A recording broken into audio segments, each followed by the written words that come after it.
Space Jam: A New Legacy just came out, and it's really great. Well, like 25% of it.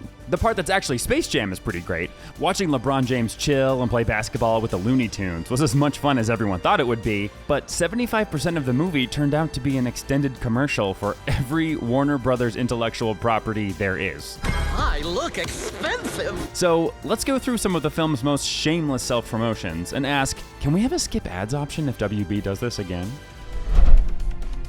The beginning of this film didn't really feel like a Space Jam sequel at all, but a full-blown LeBron James biopic starring the man himself. The opening title sequence went through his entire career as if anyone with even a passing knowledge of basketball wouldn't know how his career has gone so far. And while a biopic about James is an inevitable sports movie classic, I came for the Looney Tunes, not the L Train. I mean, the original piled on the love for Michael Jordan, but it was nowhere near this bad. Seriously, if you dropped $100 every time this movie referred to him as King James, you'd probably be flat broke by the end. While his chemistry with Bugs Bunny was undeniable, it became clear that Warner Brothers and LeBron were more interested in promoting themselves than Space Jam.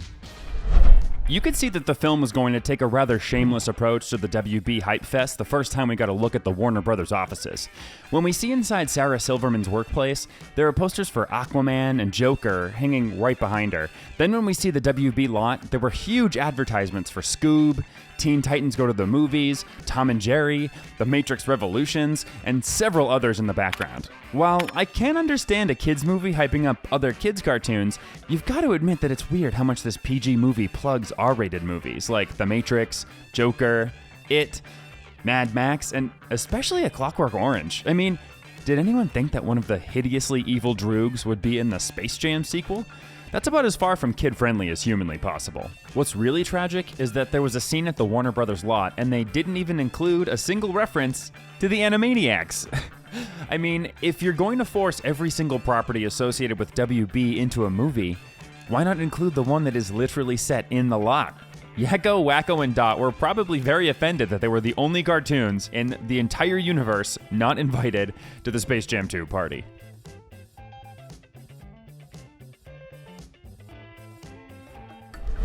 After we arrive at Warner Brothers, we come to Al G. Rhythm's plot for LeBron James. He apparently wants to insert James into every single property that WB has. The film explicitly shows James appearing in several big-budget franchises. First, we see LeBron playing Mr. Freeze and attacking Batman, which is ridiculous because he'd obviously be Bane if he were any Batman villain. Next, we see him riding a dragon from Game of Thrones because there's nothing a grounded fantasy series needs more than an NBA superstar. Then, we see him playing Quidditch in Harry Potter, and of course killing it. Now, this one is actually a film that I would 100% see. LeBron James as a Quidditch all-star would be a fantastic movie. My only problem is that this scene clearly establishes James as a Gryffindor, while it shows him as a Hufflepuff later on. Which is it, Space Jam: A New Legacy? Make up your mind. After LeBron is brought into the WB servers by Rhythm, he's thrown through the Serververse. This plugs Game of Thrones, Harry Potter, The Wizard of Oz, Casablanca, and The Matrix before James even drops into Toon World. Over 25 minutes into the film, we finally see some actual Looney Tunes, but even then the promotions don't stop.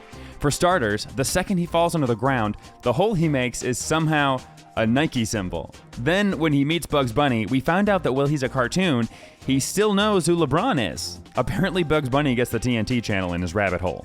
I've always wondered what kind of cable service was available in a cartoon hole in the ground. Now I know. While most of the self-promotions in Space Jam: A New Legacy were way too much, there was one that I genuinely loved. When LeBron and Bugs find themselves in the DC world, they instantly transform into superheroes. While LeBron thinks he's going to be a big-time superhero, he ends up as the Robin to Bugs' Batman. This leads to a hilarious confrontation with Daffy and Porky, who are staging a catastrophe so Daffy can play like he's a superhero for fame and fortune. They're then saved by Superman at the last minute. Not only is it Superman though, but explicitly the Superman from the old DC animated universe. Seeing the DCAU Justice League made me feel just like a kid again, and shows how this movie could have nailed the meta jokes if it took a quality over quantity approach. Bugs and LeBron go through the rest of the Serververse to find the rest of the Looney Tunes so that they can build their team. Now, LeBron's dream team consisted of King Kong, Superman, Trinity, and the Iron Giant, but he was out of luck. The two travel to the Mad Max Fury Road universe to pick up Wil E, Coyote, and the Roadrunner after a witness me joke that again seems a little odd in a film for children. Then we see Elmer Fudd in Austin Powers, Yosemite Sam in Casablanca, and Granny and Speedy in The Matrix. After Rick and Morty drop the Tasmanian Devil off, the team decides to pick up Lola Bunny in the perfect place, once again showing that their DC Comics jokes are their sweet spot. Lola is found on Wonder Woman's island of Themyscira, where she's trying to prove her worth as an Amazon. If they had stopped the WB hype train here, it probably would have been forgivable. But there was so much more. When it is finally time for the Toon Squad to play against the Goon Squad, all of the other CG characters come rushing in to see the game. And by all of the other CG characters, I mean all.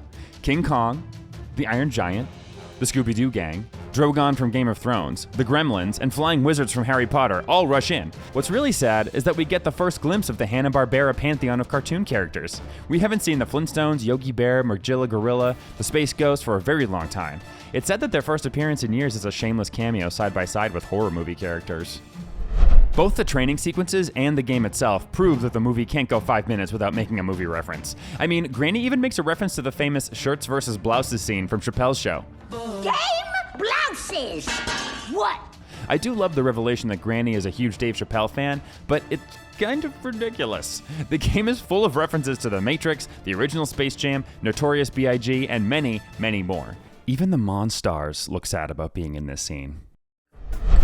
In the most baffling choice Space Jam: A New Legacy makes, the crowd watching the game is made up of a ton of WB characters. Unlike the CG characters or the cartoons, the crowd is made up of cheap cosplay-style costumes that you would find at one of those pop-up Halloween stores in the mall. Seriously, it's astounding how bad the costumes are in this big-budget blockbuster. We see strange versions of everyone, from the Night King, Pennywise, and the Arnold Schwarzenegger Mr. Freeze, to agents from The Matrix and flying monkeys. There were moments where it was hard to even focus on the game because of how distractingly awful the costumes were. I don't know how they made it to the final cut of the movie, but somehow I'm really glad they did. I can't say that they weren't entertaining to watch, even if it was for the wrong reasons. Throughout the entire film, I was waiting to see if the original Space Jam star would be making a cameo. The Toons knew that this would be what everyone was excited for, which is why they invited Michael Jordan himself to inspire the team in the locker room.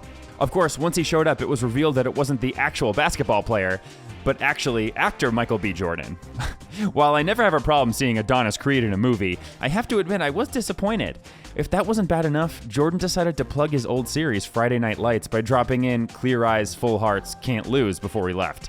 Normally I wouldn't have a problem with him referencing one of the best shows ever made, but in a movie full of plugs for other TV shows and movies, I really didn't need another one. If the progression from the Lego Movie to Ready Player One to Space Jam: A New Legacy shows us anything, it's that we're within 2 years of having a movie that's just an advertisement for other movies. Warner Brothers the Movie coming in 2023 to a streaming service near you, whether you want it or not.